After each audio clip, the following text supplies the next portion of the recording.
सभी से नमस्कार। स्वागत है आपका हमारे YouTube channel yoga with Meerut Kiran's पर। आज हम एक बहुत ही कॉमन समस्या कमर दर्द को योग के माध्यम से कैसे ठीक किया जा सकता है, उसके लिए कुछ क्रियाएं करेंगे। रीढ़ की हड्डी जो हमारी कमर में ऊपर से नीचे तक है, उसमें बहुत सी गोटियां हैं और उन गोटियों के बीच में एक डिस्क पैड होता है इनको सपोर्ट देने के लिए। तो कई बार हमारे गलत पोस्चर की वजह से या कोई भारी सामान उठाने की वजह से उसमें सूजन आ जाती है या कहीं हल्की इंजरी हुई जिसकी वजह से इन्फ्लेमेशन हो जाता है, तो जो वहाँ से हमारी नर्व्स निकल रही हैं उन पर दबाव पड़ता है, जिसकी वजह से कमर का दर्द हो सकता है। या हमारी लॉन्ग सिटिंग की वजह से या बैठने के गलत पोस्चर की वजह से, बहुत मोटे गद्दों पर सोने की वजह से हमारी कमर के आसपास की मांसपेशियां वो वीक होती चली जाती हैं, जिसकी वजह से वहाँ की ब्लड सप्लाई भी कम हो जाती है। टॉक्सिन्स और ऑक्सीडेंट्स इकट्ठे होने लगते हैं, जिनकी वजह से भी दर्द होता है। तो हमारा आज में मुख्य ध्येय यही रहेगा कि हम जो ये गोटियों के बीच में गैप कम हो गया है, उस गैप को ठीक करने के लिए पूरा रीढ़ पर खिंचाव बनाएंगे, जिससे कि वहाँ के प्रेशर रिलीज़ हो सकें और जो मांस के रीढ़ के इर्द गिर्द की मांसपेशियाँ हैं उनको सबल बनाएंगे, वहाँ ब्लड सप्लाई सुचारू हो जाए, जिसकी वजह से वहाँ जो टॉक्सिन्स और ऑक्सीडेंट्स इकट्ठे हैं वो समाप्त होने लगें, तो हमारा कमर का दर्द ठीक होने लगेगा। तो उसके लिए आज हम कमर के बल, पेट के बल, खड़े होकर और बैठकर कुछ क्रियाएं करेंगे, जिससे हम अपनी कमर को स्वस्थ बना सकें और इस दर्द से दूर हो सकें। चलिए, कमर के बल लेट जाइए।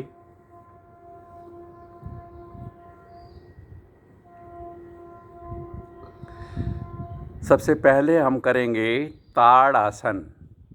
एड़ी पंजे घुटने मिलाएंगे, भुजाओं को पीछे की ओर ले जाएंगे, सांस भरते हुए भुजाओं को भुजाओं की ओर तथा पैरों को पैरों की ओर खींचें, मानो पैरों के पंजों को आसन से लगाने का प्रयास कर रहे हैं। रीढ़ पर पूरा खिंचाव बना दें। जो गोटियों में गैप कम हो गया है उसको ठीक करने का प्रयास करेंगे। होल्ड करना है पोज को। फिर सांस खाली करते हुए हाथ पैर ढीले छोड़ें। हर क्रिया को यहाँ पर 2 बार कर दिखलाया जाएगा और आपको वो 10-10 बार तक अभ्यास बनाना है। पुनः एड़ी पंजे घुटने मिलाएं, सांस भरें, भुजाओं को भुजाओं की ओर, पैरों की ओर, पैरों को पैरों की ओर इस प्रकार खींचें मानो 2 व्यक्ति आपको विपरीत दिशा में खींच रहे हैं। होल्ड करना है 1 2 3 4 5 6 7 8 9 10। हाथ पैर ढीले छोड़ दें, भुजाएं आगे ले आएं। हर आसन के बाद लंबा गहरा सांस लें, सांस को सामान्य करें, उसके बाद अगली क्रिया करेंगे। अगले आसन के लिए एड़ी पंजे घुटने मिला लीजिए। एक एक टांग अब हम ऊपर उठाकर थोड़ी देर होल्ड करेंगे। दाहिनी टांग बिना घुटना मोड़े ऊपर उठाएं और 10 की गिनती तक रुकें। 1 2 3 4 5 6 7 8 9 10। धीरे धीरे वापस एक बार फिर इसी क्रिया को करेंगे। राइट लेग ही उठाएं। 1 2 इस प्रकार आप 10 की काउंटिंग तक इसको रोकें और धीरे धीरे अभ्यास बढ़ाएं। आप चाहें तो एक बार राइट एक बार लेग उठाएं, या आप राइट लेग को जब पूरी तरह से कर लें तब लेफ़्ट लेग से करेंगे। लेफ़्ट लेग उठाइए, घुटना बिल्कुल सीधा रहना चाहिए, रीढ़ के नीचे वाले भाग पर प्रभाव पड़ना चाहिए, वहाँ की मांसपेशियाँ सबल बननी चाहिए, हड्डियाँ भुरभुरी हो जाती हैं, ऑस्टियोपोरोसिस होता है, वो ठीक होना चाहिए। आपको विशेष ध्यान देना है। 2-2 बार यहाँ पर दिखलाया जा रहा है। तो हड्डियों के भुरभुरे होने की वजह से जो हड्डियाँ गैप को थोड़ा क्लोज़ कर देती हैं, चोंचे बन जाती हैं, निकलने वाली नर्व्स दबती हैं, इससे हमें लाभ मिलता है। अब अगला आसन करेंगे, घुटने मोड़ लें। देखें, अब सिर्फ हमारे कूल्हे भी फिक्स रहेंगे, सिर भी फिक्स रहेगा, पैर भी फिक्स रहेंगे। सिर्फ कमर के मध्य भाग को ऊपर कर कर ये नीचे कनकेविटी बनानी है, वहाँ की मांसपेशियों को सबल बनाना है, होल्ड करना है 10 की गिनती तक। वापस एक बार फिर करके दिखलाया जाएगा। आपको इसी को बढ़ाना है। तो इस समय पर कोई आपकी कमर के नीचे से हाथ पास करना चाहे तो बड़े आराम से निकल जाए, इतनी कमर को ऊपर उठाना है, वहाँ की मांसपेशियाँ सबल बनानी। आ जाए वापस। अब हम कूल्हे भी ऊपर उठाएंगे, हथेलियाँ नीचे टिका लेंगे, हथेलियों पर दबाव बनाते हुए मध्य भाग ऊपर उठाएंगे, कोहनियों का स्टैंड बनाकर हाथों का सहारा लेकर कमर को और ऊपर कर देंगे, हाथ नीचे ले आएंगे और 10 की काउंटिंग तक रुकेंगे। 1 2 3 4 5 6 7 8 9 10। वापस आएँ। एक बार इसी क्रिया को फिर करेंगे। उसी तरह से ऊपर उठाना, सपोर्ट देकर इसको ऊपर रोकना और 10 की काउंटिंग तक रुकना। धीरे धीरे आपको इनका अभ्यास बनाना है। जितना अभ्यास बढ़ाएंगे उतने ही मांसपेशियां सबल बनेंगी और कमर दर्द को ठीक करने में सहायक होंगी। अब इसी प्रकार कंधरा आसन करेंगे। एड़ी पंजे घुटने पुनः मिला लेंगे, घुटने मोड़ लेंगे। इस बार हम पैरों के टखनों को पकड़ कर रखें। जैसे गुफा होती है तो अब मध्य भाग को ऊपर उठाएं, ये नीचे गुफा बन गई है। इसकी से भी हमारे मांसपेशियां सबल बनती हैं, ब्लड सप्लाई प्रॉपर होती है, दर्द ठीक होने लगता है। उसी प्रकार 10 की काउंटिंग तक रुकना और जब काउंटिंग पूरी हो वापस आना, लंबा गहरा सांस लेना और एक बार फिर, क्योंकि आपको 2-2 बार कर कर दिखलाया जा रहा है, तो आपका प्रयास होगा कि धीरे धीरे अभ्यास बढ़ाकर इसे 5 से 10 बार करना है।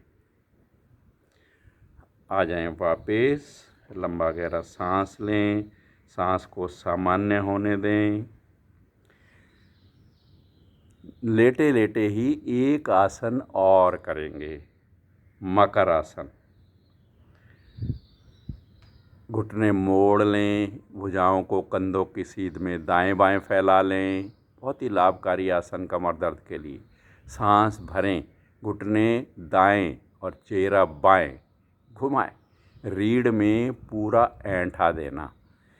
ये स्थिति सारा दिन हम कभी भी नहीं बनाते हैं। इन आसनों के द्वारा हम रीढ़ को जिस प्रकार कपड़े को निचोड़ा जाता है, उस प्रकार हम मांसपेशियों को खूब एक्सरसाइज कर कर उनको स्वस्थ बनाते हैं। 10 की काउंटिंग तक रुकने के बाद घुटने बाएं, चेहरा दाएं, भुजाओं का खिंचाव कम नहीं होना चाहिए। 10 की काउंटिंग तक रुकने का प्रयास करना चाहिए। बायां घुटना आसन पर लगा हुआ, दाएं घुटने से बायां घुटने पर दबाव बना हुआ, राइट चीक आसन पर लगा हुआ। एक बार फिर कर कर दिखलाएंगे, क्योंकि आपको बतलाया गया है कि यहाँ 2-2 बार किया जाएगा और आपको प्रयास करना है इसमें धीरे धीरे अभ्यास को बढ़ाने का। जितना अभ्यास बढ़ाएंगे उतनी मांसपेशियाँ आपकी स्ट्रॉन्ग होंगी, वेट सहन करने के लायक बनेंगी, कमर का दर्द ठीक होगा।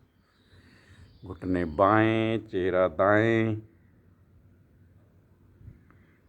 पूरा खिंचाव बना हुआ। 10 की काउंटिंग तक होल्ड ज़रूर करना। शुरुआत आप 5 की काउंटिंग से कर सकते हैं, धीरे धीरे अभ्यास बढ़ाकर 10 की काउंटिंग तक रोक सकते हैं। आए मध्य में। अब हमें यही क्रिया घुटनों में गैप बनाकर भी करनी है। वही घुटने मोड़े, पैरों और घुटनों में कंधों जितना फासला, सांस भरेंगे, दोनों घुटने दाहिनी ओर, चेहरा बाईं ओर। इस बार विशेष ध्यान देना है कि बायां घुटना पैर के ऊपर ना आ जाए, वो पैर के पास आसन पर लगे। उसी प्रकार खिंचाव बना हुआ 10 की काउंटिंग तक होल्ड करने के बाद विपरीत ओर आएंगे। घुटने बाएं, चेहरा दाएं, घुटना पैर के ऊपर नहीं, पैर के पास आसन पर। 10 की काउंटिंग तक रुकने के बाद इसी क्रिया को एक एक बार और रिपीट कर कर दिखलाया जाएगा। आपको धीरे धीरे इसका अभ्यास बढ़ाना है। जितना ज़्यादा आपका अभ्यास बनेगा उतने ही मांसपेशियां सबल बनेंगी, ब्लड सप्लाई ठीक होगी, वहाँ के टॉक्सिन्स, ऑक्सीडेंट्स समाप्त होंगे। विपरीत ओर लाएंगे और 10 की काउंटिंग तक रुकेंगे। आए वापस। ये हमारे कमर के बल आसन हुए। अब हम करेंगे पेट के बल। तो करवट लेते हुए पेट के बल आ जाएं।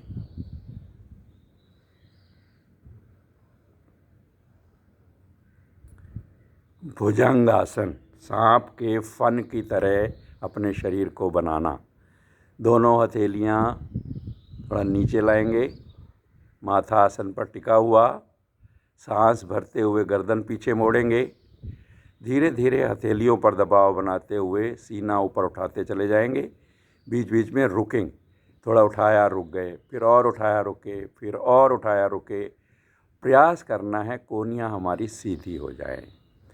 रीढ़ के ऊपरी भाग पर प्रभाव पड़ रहा है, कमर में कर्व है, गर्दन पीछे की ओर है। 10 की काउंटिंग तक रुकने के बाद धीरे धीरे कोहनियाँ ढीली छोड़ते हुए उसी प्रकार रुक रुक कर वापस आएंगे।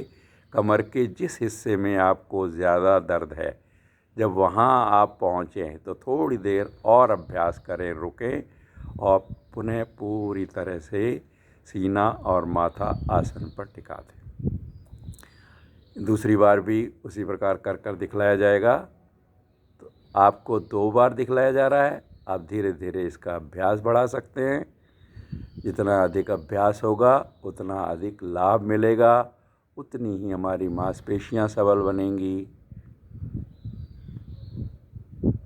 उसी प्रकार रुकते हुए धीरे धीरे वापस आएंगे।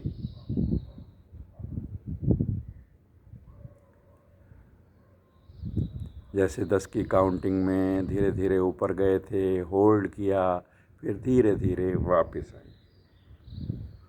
इसी क्रिया को हम हथेलियां नीचे न रखकर दोनों हाथों को कमर पर ले आएंगे। एक हाथ से दूसरी कलाई पकड़ लेंगे। अब बिना हथेलियों के सहारे के हमने पहले गर्दन पीछे मोड़नी है, फिर सीना ऊपर उठाना है। जितना उठा सकते हैं उठाएंगे, भुजाएं पीछे खींची रहेंगी। 10 की काउंटिंग तक रुकेंगे और फिर धीरे धीरे वापस आएंगे। कोई ज़ोर ज़बरदस्ती नहीं करनी। शुरू में आपसे जितना होता है उतना अभ्यास बनाइए। धीरे धीरे आप इस अभ्यास को बढ़ाएंगे। पुनः एक बार कर कर दिखलाएं। ये हमारे रीढ़ के ऊपरी भाग को प्रभावित करने के लिए। होल्ड करने के बाद वापस लंबे गहरे सांस। अब हमें रीढ़ के नीचे वाले भाग को प्रभावित करना है। उसके लिए करेंगे शलभ आसन। दोनों हथेलियां जंघाओं के नीचे, हथेली का रुख आसन की ओर, कोहनियों को भी पेट के नीचे छुपाने का प्रयास। अब बिना घुटना मोड़े राइट लेग, दाहिनी टांग धीरे धीरे ऊपर उठाएं। घुटना बिल्कुल सीधा है, रीढ़ के नीचे वाले भाग पर प्रभाव पड़ रहा है। 10 की काउंटिंग तक होल्ड करना है और फिर धीरे धीरे वापस आना है। अब दूसरी टांग से 10 की काउंटिंग तक होल्ड करेंगे। विशेष ध्यान यह देना है कि घुटना सीधा रहे। अगर घुटना मुड़ जाएगा तो प्रभाव लोअर बैक पर नहीं डाल पाएंगे। एक बार और कर दिखलाएंगे दाहिनी टांग से। तो इस बात का विशेष ध्यान देना है, थोड़ी आसन पर लगी रहेगी, टांग घुटना सीधा रहेगा, 10 की काउंटिंग तक होल्ड करेंगे और उसी क्रिया को दूसरी टांग से करेंगे। तो जो सबसे कड़ा भाग रीढ़ का नीचे वाला हिस्सा वो इससे प्रभावित होता है। आ जाएंगे वापस, लंबा गहरा सांस लेकर सांस को सामान्य कर। अब करेंगे हम धनुरासन। इससे हमारी पूरी रीढ़ प्रभावित होती है, बहुत ही लाभकारी कमर दर्द वालों के लिए। दोनों घुटने मोड़ लें, दोनों हाथों से पैरों के टखने पकड़ लें, सांस भरेंगे, घुटने ऊपर उठाएं, भुजाओं को पीछे खींच लें, टखनों को पीछे खींच लें, आगे से सीना भी ऊपर उठाएं। बो की तरह हमारी पोजीशन बनी है, इसलिए इसे धनुरासन कहते हैं। 10 की काउंटिंग तक होल्ड करना है और फिर धीरे धीरे वापस आना है।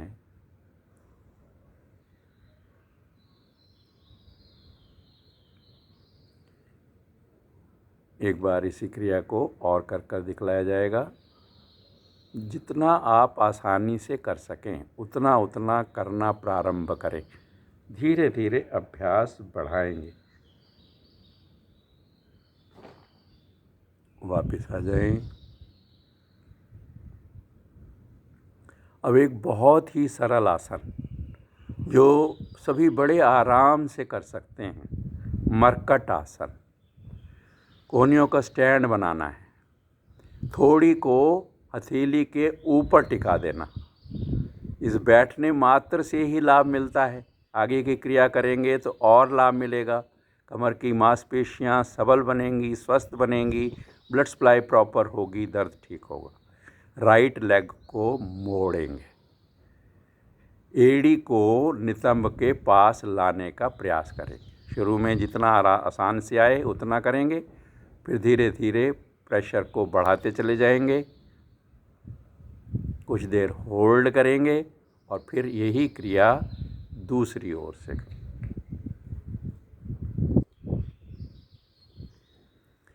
प्रयास करना है एड़ी को नितंब के नज़दीक लाने का, जिससे रीढ़ के नीचे वाले भाग पर प्रभाव पड़ेगा।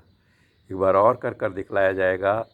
उसी प्रकार मोड़ना, फिर होल्ड करना, घुटने का मोड़ ज़्यादा बढ़ाते चले जाना, धीरे धीरे वापस आना, फिर दूसरी ओर से करना।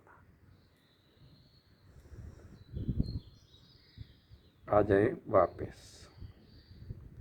अब हम खड़े होकर करेंगे।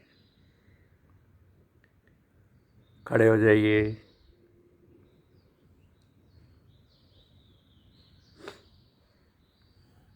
अब आपको एक एक बार कर दिखलाया जाएगा। आपको इसका अभ्यास बढ़ाना है। जैसे लेट कर ताड़ासन किया था, अब खड़े होकर ताड़ासन करेंगे। एड़ी मिलाएंगे, खिंचाव के साथ भुजाओं को ऊपर ले जाएंगे, पैर अच्छी तरह से जमे हुए खींचेंगे, भुजाएं ऊपर, घुटने कूल्हे, रीढ़ पर खिंचाव, भुजाएं ऊपर खिंची हुई, एड़ी ऊपर उठा लेंगे और होल्ड करेंगे। फिर वही रीढ़ की गोटियों का जो गैप कम हो जाता है उसको ठीक करने के लिए अत्यंत उत्तम। अब एक बार करके हमने देख लिया। अब आपको इसको बढ़ाना है, तिर्यक ताड़ासन करना है। हाथों की उंगलियां आपस में फंसाई, देखें किस प्रकार। हथेलियों का रुख आसमान की ओर कीजिए, भुजाएं ऊपर करें, कानों के साथ सटाएं, खींचें। सांस भरकर खींचना है और सांस खाली करते हुए दाहिनी ओर से झुकना है। जितना अधिक झुक सकते हैं झुकें। कई बार हमारी रीढ़ के एक साइड का कोना दबा हुआ होता है, तो इसलिए ये तिर्यक ताड़ासन किया जाता है ताकि दूसरी साइड का गैप बढ़ाया जा सके। उन्हें ऊपर खींचें और सांस खाली करते हुए लेफ़्ट साइड से झुकेंगे। इस प्रकार बारी बारी से करने से हमारे रीढ़ की हड्डियों के गैप ठीक होते हैं। आ जाएं वापस। अभी हाथ नीचे ले आएं। अब दीवार की तरफ मुंह कर लें। हाथों को ऊपर ले जाएं। खिंचाव बनाना है, जितना अधिक से अधिक ऊपर ले जा सकते हैं ले जाएं। पेट को थोड़ा सा आगे की ओर दबाएं, भुजाएं ऊपर खींचें। इससे भी कमर को बहुत अच्छा लाभ मिलता है। अब थोड़े से पैर पीछे की ओर कर लें, गैप थोड़ा बना लें। फिर उसी प्रकार दबाव बनाना है और जिनसे संभव हो वो एक एक करके पहले राइट लेग पीछे, घुटना सीधा होल्ड करना, फिर वापस आकर लेफ़्ट लेग पीछे करना, होल्ड करना। आ जाएंगे वापस। अब बैठ कर करेंगे। होल्ड करने की आवश्यकता ज़्यादा है। बैठकर हम मार्जर आसन करेंगे, कैट पोज। आप देख लें किस प्रकार बनता है कैट पोज। पैर नीचे टिके हुए, घुटने नीचे टिके हुए, पैरों में, घुटनों में, हथेलियों में कंधों जितना फासला बनाएं। सांस भरेंगे, कमर को नीचे करेंगे, गर्दन को पीछे करेंगे। कमर में कर्व बनाना है। सांस खाली करते हुए कमर को गोल करना, थोड़ी कंठकूप में लगानी, मध्य भाग को ऊपर उठाना बिल्ली की तरह। पुनः सांस भरेंगे, कमर नीचे, गर्दन पीछे। सांस खाली करते हुए थोड़ी कंठकूप में, कमर ऊपर। इसका भी आपको अभ्यास बढ़ाना है। अब हम डाउनवर्ड डॉग पोजीशन में आएंगे। देखिए, पैरों के पंजों के ऊपर दबाव बनाते हुए मध्य भाग को ऊपर उठा लेंगे। देखिए, इस प्रकार भी हमारी रीढ़ की गोटियों के गैप बढ़ रहे हैं, मांसपेशियां सबल बन रही हैं। इस आसन को भी कुछ बार आपको वापस आकर पुनः करना है। और अब आपको वज्रासन में बैठकर उष्ट्रासन सिखाया जाएगा। इसको करने से बहुत ही लाभ हमारी कमर के मसल्स पर पड़ता है। पैरों में और घुटनों में कंधों जितना फासला, पैर के पंजे लेटे हुए, दोनों अंगूठे रीढ़ पर। सांस भरते हुए पीछे की ओर झुकते चले जाएं। जो जितना झुक सकता है उतना झुकेगा। जो ज़्यादा झुक पाएँ वो धीरे धीरे हाथों को कूल्हे की तरफ, फिर नीचे पैरों की एड़ियों पर लाने का प्रयास करेंगे। मध्य भाग को ऊपर से ऊपर तानने का प्रयत्न करेंगे। तो इन क्रियाओं से हम अपने कमर के दर्द पर नियंत्रण पा सकते हैं। चलिए, आ जाएं वापस। ये आसन समाप्त हुए। अब आपको जो विशेष ध्यान देना है वह यह कि हमारे बैठने की पोजीशन ठीक हो। उसके लिए जब कभी भी कुर्सी पर बैठें तो टेक लगाकर पूरी तरह से पीछे की ओर बैठें। कई बार हम आगे बैठते हैं और कमर हमारी गोल हो जाती है, तो वैसा नहीं बैठना। मोटे गद्दों पर नहीं सोना, तख्त जैसे टाइट बेड हो, बहुत पतले गद्दे हों, उन पर सोएं। इस बात का विशेष ध्यान देना है। अगर आपको ये चाहते हैं कि आगे आने वाले जितने भी हमारे वीडियो हैं वो आपको मिलते रहें, तो इस चैनल को सब्सक्राइब करना ना भूलें। अपने फ्रेंड्स के साथ वीडियो शेयर करें। अगर आपको पसंद आता है तो लाइक करें। सभी निरोगी रहें, स्वस्थ रहें, कमर के दर्द से रहित रहें। इन्हीं बातों के साथ सभी का धन्यवाद। नमस्कार।